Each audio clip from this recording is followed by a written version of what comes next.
Captain Jake Morrison stood on the bridge of the EDS Liberty and stared at the tactical display showing the alien contact. The distress signal had come through their deep space monitoring station 3 hours ago, and everything about it screamed danger. His ship was the fastest in Earth's new defense fleet, which is why Admiral Patricia Wells had ordered him to lead the Advanced Reconnaissance Force to investigate this first contact situation.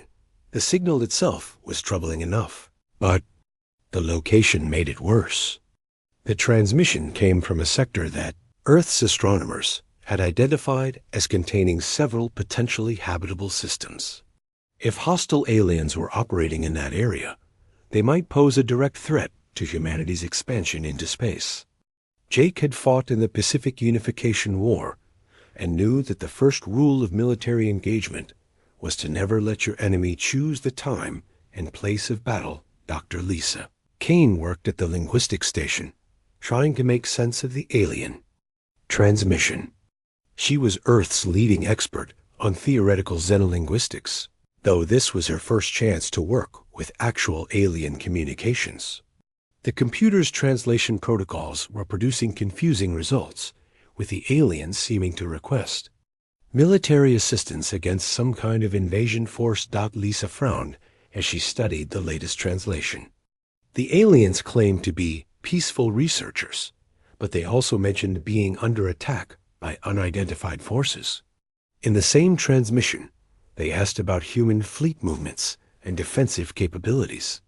To Jake, this sounded like enemy scouts probing for information about Earth's military strength. While pretending to need rescue, the bridge crew monitored communications from Admiral Wells as she coordinated the largest military operation in human history. Every available warship was being pulled from patrol duties and training exercises to converge on the Sol System rally point.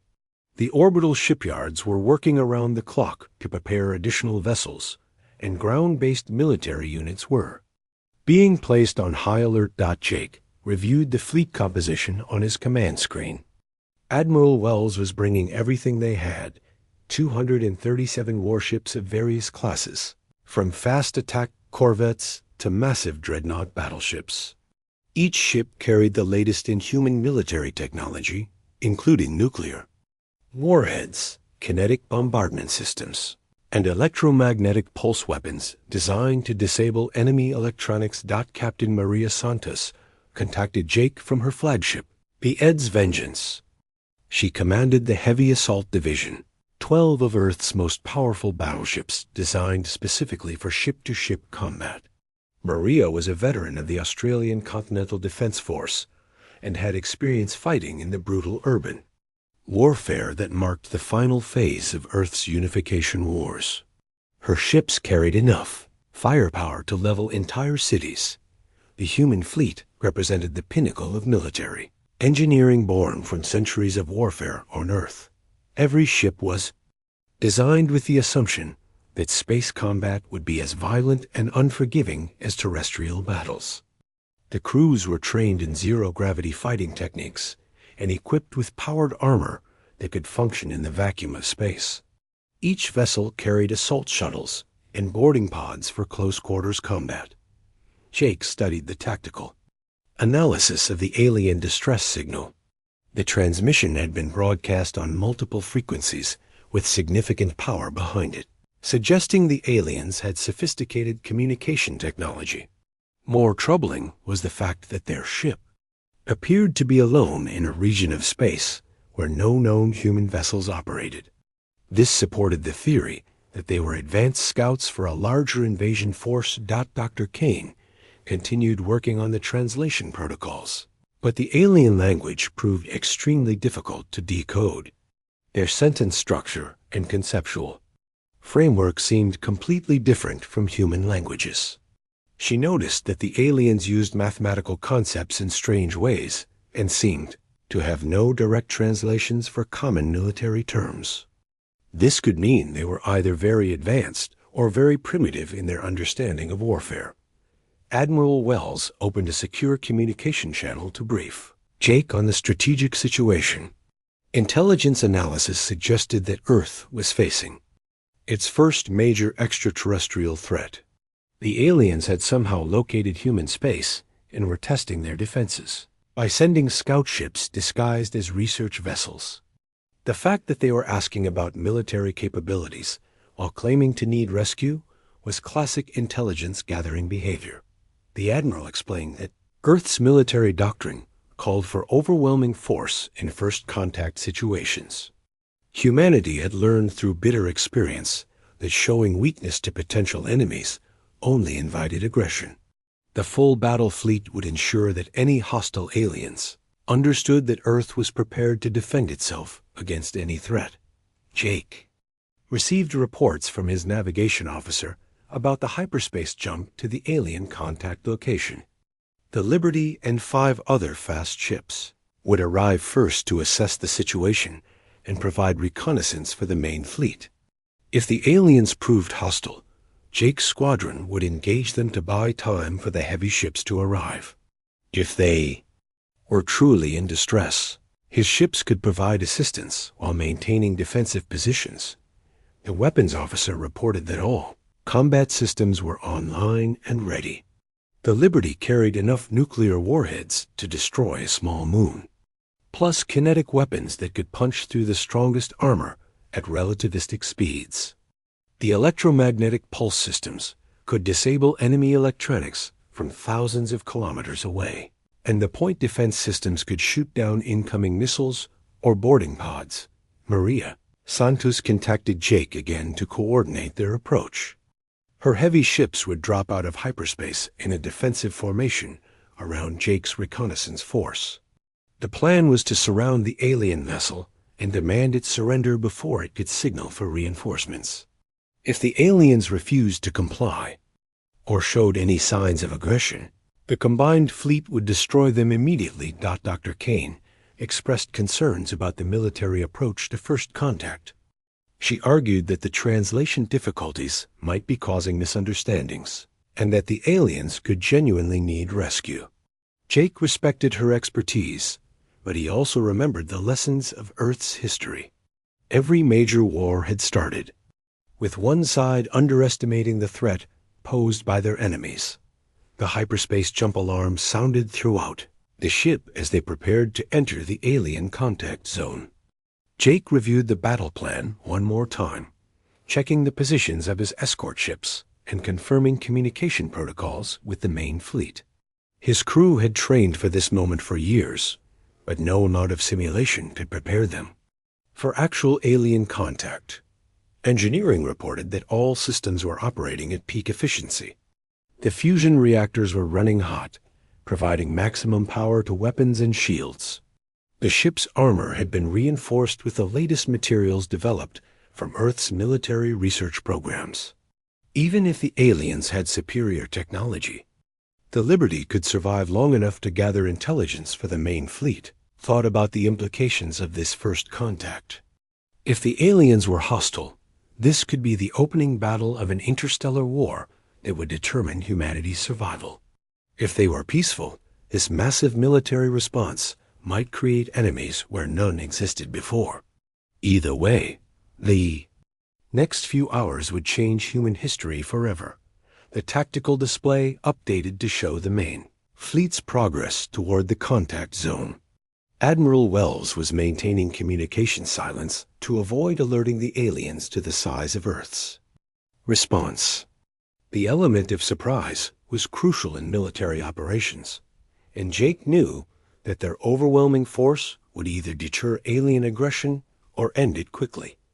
Dr. Kane made one final attempt to improve the translation protocols before they arrived. At the contact zone, she had managed to establish some basic communication patterns, but the aliens' responses continued to be confusing and potentially threatening. They kept asking about fleet positions and defensive installations, while claiming to be harmless scientists. The navigation officer announced that they were approaching the hyperspace exit point. Jake ordered his crew to battle stations and confirmed that all ships in his squadron were ready for immediate combat. The next few minutes would determine whether humanity's first contact with alien intelligence would end in peaceful cooperation or devastating warfare. As the Liberty dropped out of hyperspace and began scanning for the alien vessel, Jake couldn't shake the feeling that they were about to make a terrible mistake. But his duty was clear: protect Earth and its people from any threat, no matter how advanced or dangerous. The safety of humanity depended on getting this first contact right. The human war fleet materialized out of hyperspace like an avalanche of metal and fire.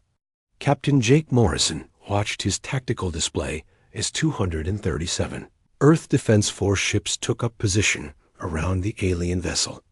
The sight would have been impressive to human eyes, but to Dr. Zara Vex-High and her research team aboard the Harmony's Dream, it looked like their worst nightmare had come to life. Zara stared through the viewing port at the massive human ships surrounding them. Each vessel was larger than anything in the Federation fleet, bristling with weapon systems and radiating energy signatures that made her ship's sensors scream warnings. The human ships moved with precision and purpose, taking up what was clearly a battle formation designed to prevent any escape. Engineer Yoth fell off his work platform when the human fleet appeared. His instruments were registering power levels. That should have been impossible for ships of that size.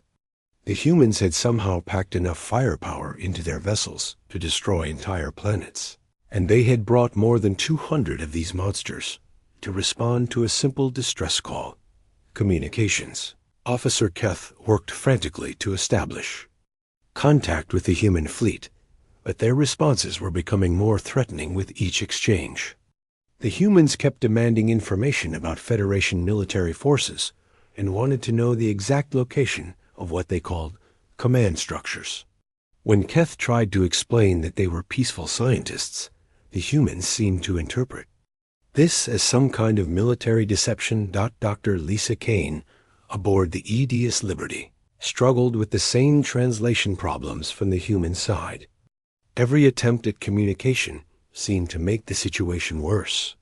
When Captain Morrison asked about the alien ship's tactical status, the computer translated this as surrender or be destroyed.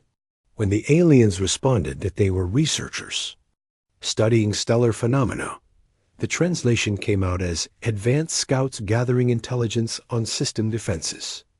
The language barrier was creating a deadly spiral of misunderstanding. Each species was interpreting the other's communications through the lens of their own cultural expectations.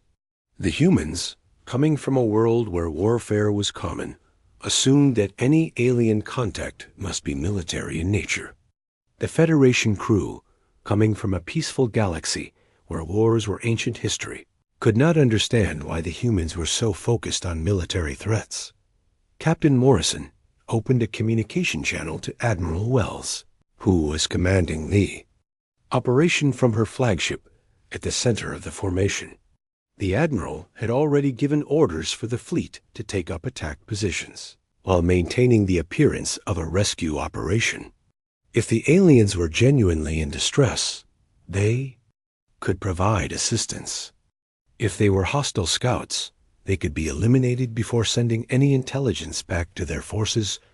Captain Maria Santos positioned her heavy assault ships to cover all possible escape routes from the alien vessel. Her tactical analysis suggested that the alien ship was much smaller and less advanced than human vessels, but appearances could be deceiving. Intelligence reports from Earth's early space exploration had warned that alien technology might work on completely different principles than human science. Dr. Zara realized that her innocent distress call had triggered something terrible. Humans had responded with what appeared to be their entire space fleet, armed for major warfare. She began to understand that these aliens came from a world where violence was so common that even rescue operations required massive military force. The thought terrified her, because it meant the humans might see any alien presence as a threat requiring immediate destruction. Engineer Yoth tried desperately to repair their ship's systems while the human fleet surrounded them. He knew that if they could get their engines working, they might be able to escape before the situation got worse. But the damage from the solar flare was extensive, and he needed more time than they probably had. The human ships were already scanning them with what felt like weapon targeting systems. The misunderstandings escalated when Dr. Pelks, trying to show peaceful intentions, activated their ship's external lighting system. The bright flashes were meant to signal that they were not hiding anything and posed no threat. But the human sensors interpreted the light display as some kind of signaling system, possibly calling for reinforcements or preparing for an attack. Captain Narration received reports from his weapons officer that the alien ship had just activated what appeared to be a communication beacon. The energy pattern was unlike anything in human databases, which suggested alien technology that could be either more advanced or simply different. The timing of the activation, just as the human fleet had taken up battle positions, looked suspicious. Keth grew increasingly desperate as he tried to explain their peaceful intentions to the humans. He broadcast on all frequencies that they were scientists, that their ship was damaged, and that they needed help with repairs and medical supplies. But each transmission seemed to make the humans more aggressive. Their responses became shorter and more demanding, asking for immediate compliance with what sounded like surrender terms. Admiral Wells reviewed the tactical situation and decided that the aliens were clearly stalling for time while calling for backup. The fleet's long-range sensors had not detected any other alien ships, but that could mean they were using stealth technology or approaching from outside sensor range. The longer they waited, the more likely it became that Earth's forces would be outnumbered when the real alien fleet arrived. Dr. Kane made a breakthrough in the translation protocols, but it came too late to prevent the next escalation. She realized that the aliens were using mathematical concepts in their language that human computers were interpreting incorrectly. When the aliens said they were studying stellar mathematics, the translation came out as calculating bombardment trajectories. When they mentioned research into stellar energy, it became weapons testing. The situation reached a breaking point when Engineer Yoth, in desperation, launched one of their research probes toward the human fleet. The probe was designed to carry detailed information about their mission and crew, hoping that if the humans could examine it, they would understand that the Harmony's dream posed no threat. It was a last attempt at peaceful communication. Captain Morrison watched the alien probe approaching his ship and felt his worst fears confirmed. The timing was perfect for a surprise attack, launched just when the human fleet thought they had the situation under control. The probe's trajectory would bring it close to several human ships, and its energy signature suggested it contained sophisticated electronics that could be sensors, weapons, or both.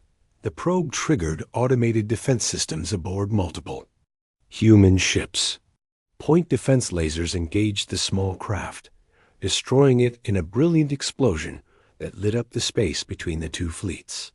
To the human crews, it looked like they had successfully intercepted an alien weapon or spy device. To the Federation crew, it looked like the humans had just committed an act of war by destroying their peaceful message. Dr. Zara felt her hope die as she watched the humans destroy their probe. She realized that these aliens were so focused on violence that they would attack anything they did not understand. Her crew looked to her for leadership, but she had no experience with military situations. Her species had not fought a war in over 1,000 years, and she had no idea how to deal with beings who seemed to think only in terms of conflict and destruction. Yoth reported that the destruction of their probe had been detected by the human fleet's weapon systems. The energy discharge patterns told him everything he needed to know about human military technology.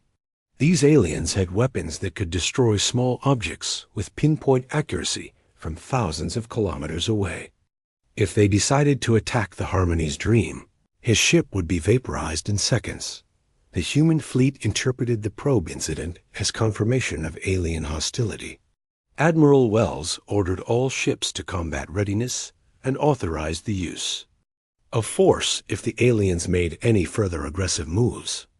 Captain Morrison prepared to board the alien vessel, while Captain Santos positioned her ships for a devastating attack if the boarding operation went wrong. Kef made one final attempt at communication, broadcasting a message that identified each crew member by name and species, explaining their scientific mission and begging the humans to understand that they were not enemies. But the translation problems persisted, and the human computers interpreted the crew roster as a list of military specialists in their areas of expertise. As both fleets prepared for seemed like inevitable violence, neither side realized how completely they had misunderstood each other. The humans saw dangerous alien scouts probing Earth's defenses, while the Federation crew saw violent Deathworld monsters intent on conquest. The tragedy of first contact was about to become a disaster that would echo through both civilizations for generations to come. The space between the two fleets crackled with tension as both sides prepared for what they believed would be a desperate battle. Captain Jake Morrison stood on the bridge of the EDS Liberty, watching the alien vessel on his tactical display, while his crew made final preparations for a boarding operation. The aliens had just launched what appeared to be an attack probe, and its destruction by human defense systems had confirmed everyone's worst fears about hostile intentions. Dr. Zira Vex High gathered her terrified crew in the medical bay of the Harmony's Dream, the most protected area of their ship. The humans had just destroyed their peaceful message probe with frightening efficiency, demonstrating exactly the kind of violence that galactic databases warned about when discussing Deathworld species. She could see the fear in her colleagues' eyes as they realized they might be about to become the first casualties of a war between their civilizations. Engineer Yath worked frantically to activate their ship's only defensive system, a mining laser designed for cutting through asteroids during research operations.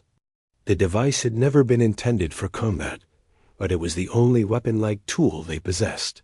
He knew it would be useless against the heavily armed human ships, but he felt compelled to do something to protect his friends and colleagues. Captain Maria Santos received orders from Admiral Wells to prepare for immediate assault if the aliens showed any further signs of aggression. Her heavy battleships moved into attack formation, their massive weapons trained on the small research vessel. The firepower arrayed against the Harmony's Dream could have reduced it to atoms in seconds, but military protocol required them to attempt capture first to gather intelligence about alien capabilities and intentions. Dr. Lisa Kane made a desperate attempt to prevent the escalating violence by working around the clock to improve the translation protocols. She had begun to suspect that the communication problems were causing dangerous misunderstandings, but her warnings were lost in the military preparations taking place throughout the human fleet. Every officer was focused on the tactical situation and the possibility of imminent combat. The first shot of the confrontation came when Yath finally managed to activate the mining laser. His four-fingered hands shook as he targeted the closest human ship and fired the only weapon at his disposal. The pale blue beam reached out across space and struck the Liberty's armor plating, leaving a barely visible scorch mark on the massive warship's hull. To Yath, it felt like throwing pebbles at a mountain. Jake Morrison felt his ship shudder slightly as the alien beam weapon struck his hull. Damage control reported minimal effect, but the tactical implications were enormous.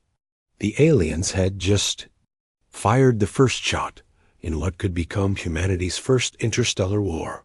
The fact that their weapon was relatively weak did not matter. What mattered was that they had chosen violence over surrender when faced with overwhelming force.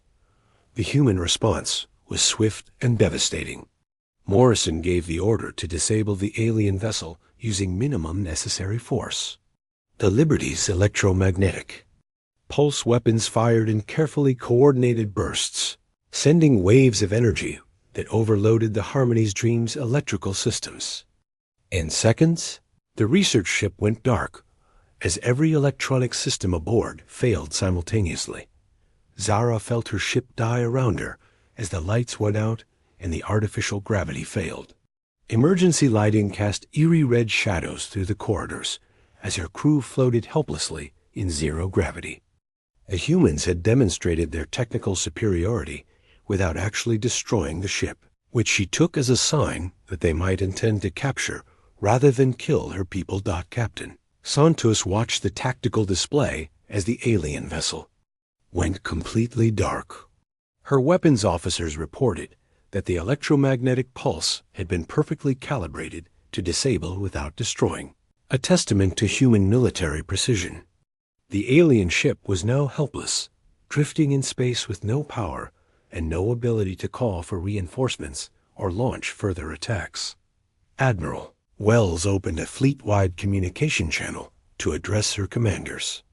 The first phase of the operation had succeeded completely. They had neutralized an alien scout vessel without loss of human life or ships. The next phase would involve boarding the alien ship to capture prisoners and gather intelligence about their species, technology, and military capabilities. Morrison selected his best Marines for the boarding operation. These were veterans of Earth's unification wars, trained in zero-gravity combat and equipped with the latest powered armor. Each suit was designed to function in space and could protect its wearer from most known weapons. The Marines carried electromagnetic rifles and stun devices designed to capture rather than kill alien prisoners. Dr. Kane volunteered to accompany the boarding party, arguing that her linguistic expertise would be essential for communicating with captured aliens. Morrison was reluctant to risk a civilian, but he recognized that she might be their only hope of gathering useful intelligence from prisoners who spoke an incomprehensible language. Yoff struggled to restore basic life support systems using backup power cells. His engineering skills were being pushed to their limits as he tried to keep his friends alive in a disabled ship. The air recycling system was failing, and he estimated they had perhaps an hour of breathable atmosphere remaining. If the humans intended to board their ship, they would need to do it quickly. The boarding pods launched from the Liberty like mechanical predators seeking their prey. Each pod contained 6 Marines in full combat armor, equipped with cutting tools and weapons designed for close quarters fighting. The pods approached the alien ship carefully, scanning for defensive systems or hidden weapons that might have survived. Electromagnetic pulse. Zara made the difficult decision to move her crew to the ship's docking bay, where they would meet the human boarders. She hoped that by showing themselves to be peaceful and cooperative, they might avoid further violence. Her people had no weapons and no military training, so resistance would be both futile and potentially fatal. The human boarding pods attached to the Harmony's Dreams hull with magnetic clamps and began cutting through the outer airlock. The Marines' equipment was designed for rapid entry into hostile vessels, and the alien ship's civilian-grade materials offered little resistance. Within minutes, they had created an opening large enough for their assault team. Morrison led his Marines through the airlock and into the alien vessel's interior. The ship's design was completely foreign, with corridors that seemed too tall and narrow for human proportions. The artificial gravity was gone, forcing the Marines to use their suit thrusters to navigate through the floating debris of a ship that had lost all power. The Marines expected to encounter armed resistance as they moved through the alien ship. Their training had prepared them for desperate defenders fighting to protect military secrets. Instead, they found empty corridors and darkened laboratories filled with scientific equipment. The ship's layout suggested research rather than military purposes, but Morrison knew that appearances could be deceiving. Zara waited in the docking bay with her 11 crew members, all of them floating in zero gravity and trying to stay calm. She had instructed them to keep their hands visible and make no sudden movements when the humans arrived. Her species had no experience with military situations, But she understood that frightened soldiers with weapons could be extremely dangerous. First human Marine to enter the docking bay was a giant in powered armor that made him look like a mechanical monster. His suit's sensors swept the area, while his weapon remained ready for immediate use. When he saw the small group of alien civilians huddled together in the darkness, he reported back to his commander that the situation was not what they had expected. Morrison entered the bay and assessed the situation quickly. Instead of armed alien warriors, he found what appeared to be a group of terrified scientists. The aliens were smaller than humans and showed no signs of being equipped for combat. Their body language suggested fear rather than aggression, and none of them carried visible weapons. Dr. Kane activated her portable translation device and attempted to communicate with the aliens. Her improved protocols were still imperfect, but she managed to convey that the humans did not intend immediate harm if the aliens cooperated. The response from the tall, blue-skinned alien, who seemed to be their leader, was surprising in its desperate relief. Zara tried to explain that they were peaceful researchers who had been studying the dying star when their ship was damaged. She emphasized that they had no military purpose and posed no threat to anyone. Kane's translation device produced garbled results, but the tone and body language suggested genuine distress rather than military deception. The Marines searched the rest of the ship while Morrison tried to make sense of the situation. Every area they examined supported the aliens' claim to be scientists. The laboratories contained sophisticated research equipment, but no weapons. The crew quarters were designed for comfort rather than military efficiency. Even the ship's computer systems seemed focused on data collection rather than tactical information. As the boarding operation continued, both sides began to realize that something had gone terribly wrong.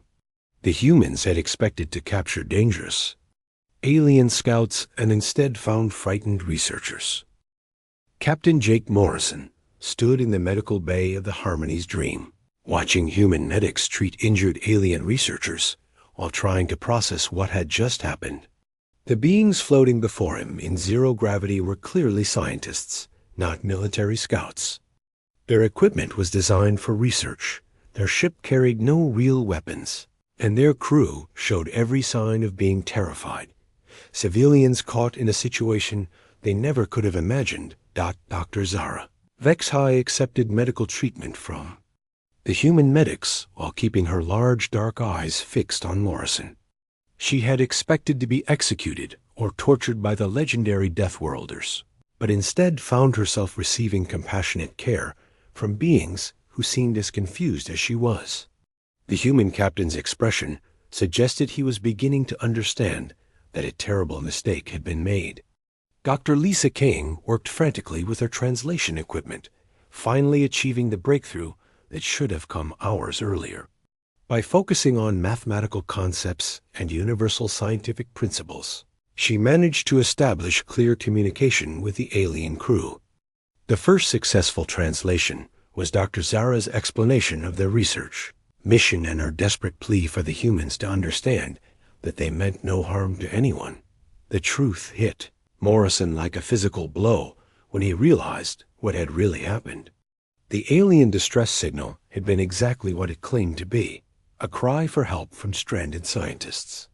The references to military forces and weapons had been translation errors caused by fundamental differences between human and alien languages. Earth had responded to a simple rescue request by mobilizing its entire space fleet for war. Engineer Yoth worked alongside human technicians to restore power to the Harmony's Dream, his small furry form dwarfed by the humans in their bulky work suits. Despite the language barriers and cultural differences, the universal language of engineering allowed them to communicate effectively. Yoth was amazed by human technology, which seemed primitive in some ways, but incredibly robust and efficient in others. Admiral Patricia Wells received Morrison's report aboard her flagship and felt the weight of responsibility settling on her shoulders. The largest military operation in human history had been launched against a crew of peaceful researchers, whose only crime was asking for help. The implications for Earth's future relations with alien civilizations were staggering and potentially catastrophic. Captain Maria Santos ordered her heavy assault ships to stand down from attack positions, but the damage to human credibility had already been done. Every action the fleet had taken would be recorded in galactic databases as evidence of humanity's aggressive nature. The peaceful Federation would now have concrete proof that humans were exactly as dangerous as their worst fears suggested. Dr. Kane established communication with the broader Federation through the Harmony's Dreams repaired communication system. Her conversation with Admiral Fane at the nearest Federation base was awkward and painful as she tried to explain that humans were not the violent monsters their actions suggested. The Admiral was polite, but clearly skeptical, especially when long-range sensors detected the massive human war fleet surrounding his citizens. Zara found herself in the strange position of trying to defend the humans to her own people.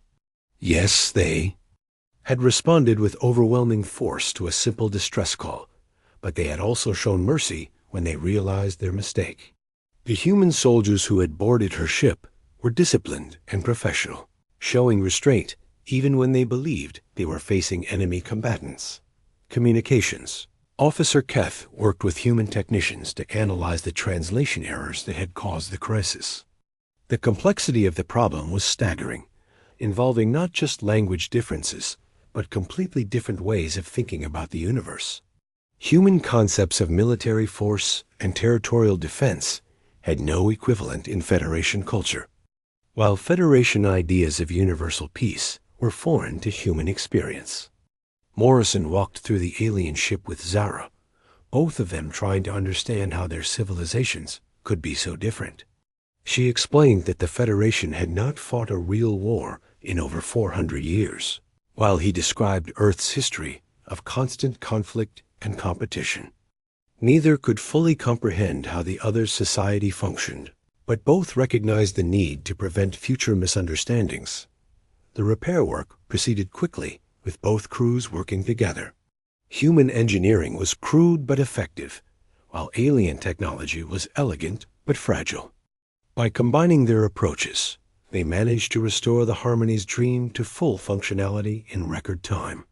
The cooperation between the two crews offered hope that their civilizations might find common ground despite their differences.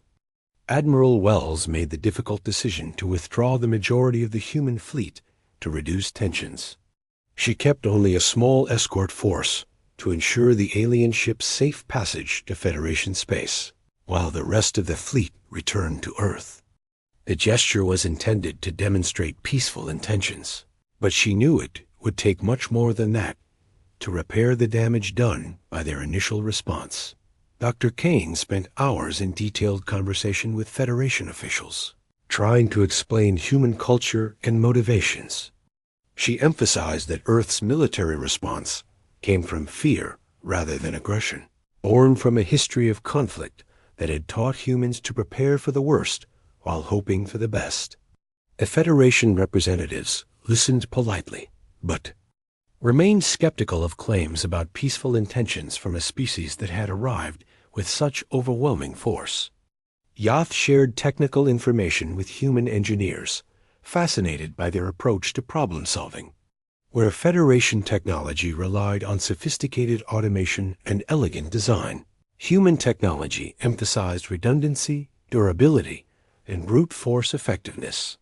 He began to understand that these differences reflected the environments that had shaped each civilization. The news of the first contact incident spread rapidly through both human and Federation communication networks. On Earth, the media portrayed it as a successful demonstration of human military readiness, while Federation broadcasts focused on the dangerous unpredictability of the newly discovered Deathworld species.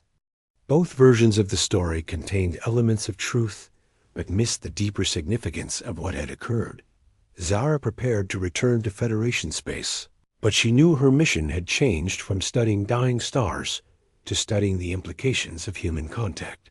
Her report would influence how the galactic community responded to Earth's existence, and she felt the weight of responsibility for two civilizations' futures. She had seen both the terrifying military power and the surprising compassion of humanity, making her uniquely qualified to help others understand these complex beings. Morrison watched the alien ship prepare for departure and reflected on the lessons learned from this first contact.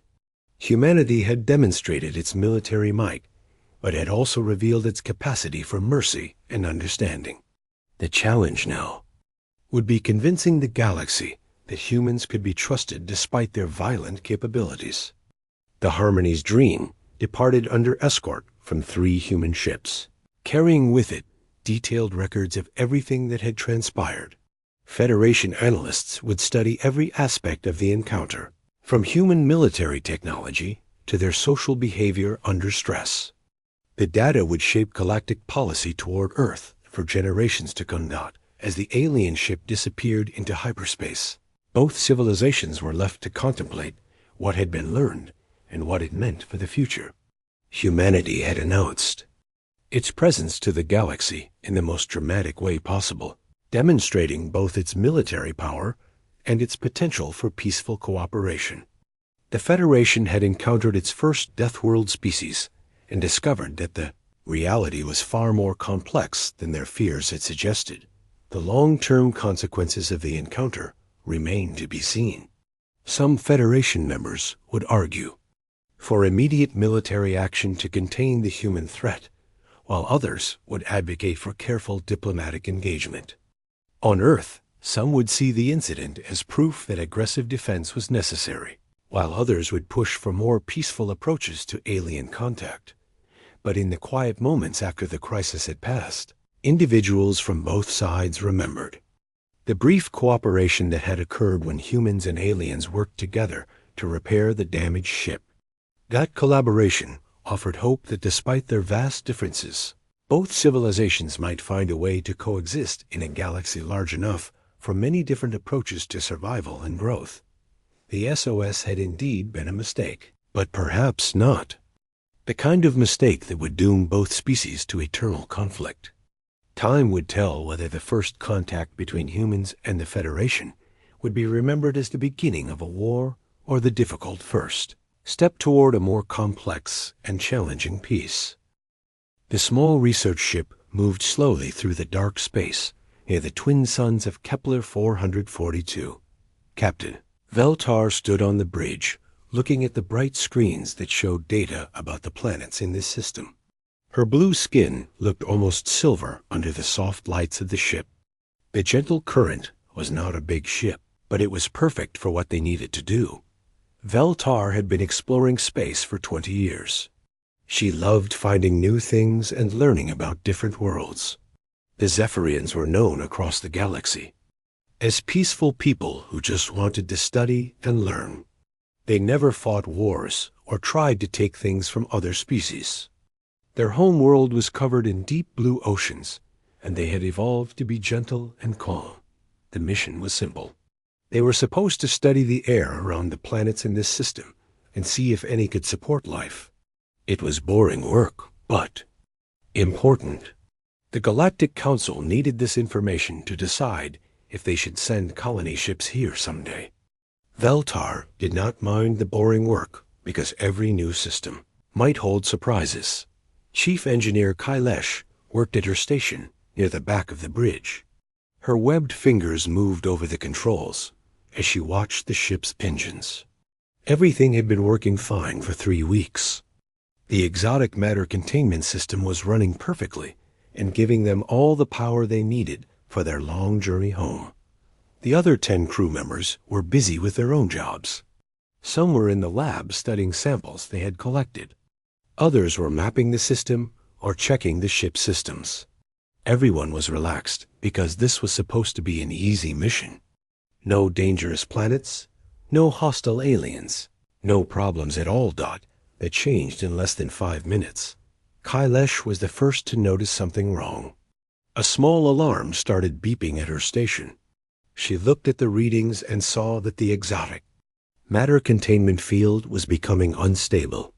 This was not supposed to happen. The containment system was new and had been tested many times before they left home. "Captain," Kailash called out, her voice starting to show worry. "I have a problem with the main containment field."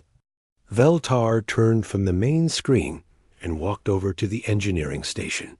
She could read the displays as well as Kailash could. The numbers were getting worse every second. "How bad is it?" "The field is losing power. If it fails completely, we will lose all our engines and life support." Kailash's fingers moved faster over the controls, trying different things to stop the problem. Nothing worked. More alarms started going off around the bridge. The lights flickered as power started to fail. Other crew members looked up from their work with scared faces. They all knew what losing the containment field would mean. Veltar tried to stay calm, even though her hearts were beating fast. "How long do we have?" "Maybe 6 hours before total failure," Kailash said. "But the engines will stop working in 2 hours. We will not be able to move or steer the ship." The captain looked at the main screen that showed their position. They were too close to the twin suns. Without engines, the gravity would slowly pull them in. Even if the life support kept working, they would all die when the ship got too close to the burning stars. "Can you fix it?" Veltar asked. Kyle Esh shook her head. "The damage is too bad. We would need parts we do not have and tools that are back on our home world. I am sorry, Captain." Veltar felt cold, even though the bridge was warm. She had never been in a situation like this before. None of the Zephyrians had much experience with real emergencies because their technology was usually so reliable. They were scientists and explorers, not engineers who could fix anything that broke. She walked back to her command chair and thought about what to do. They could try to get into the escape pods, but those were only meant for short trips. They would not have enough power to reach the nearest inhabited system. The crew would die slowly as their air ran out. There was only one choice left. "Send a distress signal," she told the communications officer. "Broadcast on all emergency frequencies." The young officer's name was Mordish, and this was his first mission away from home. His hands shook as he worked at his controls. "What should I say, Captain?" "Tell them we are having critical system failures and need immediate help. Ask any ship that can hear us to come and rescue us." Mordish started broadcasting the message while the ship continued to lose power. The lights on the bridge got dimmer and some of the displays stopped working. The ship was dying around them, and everyone knew it.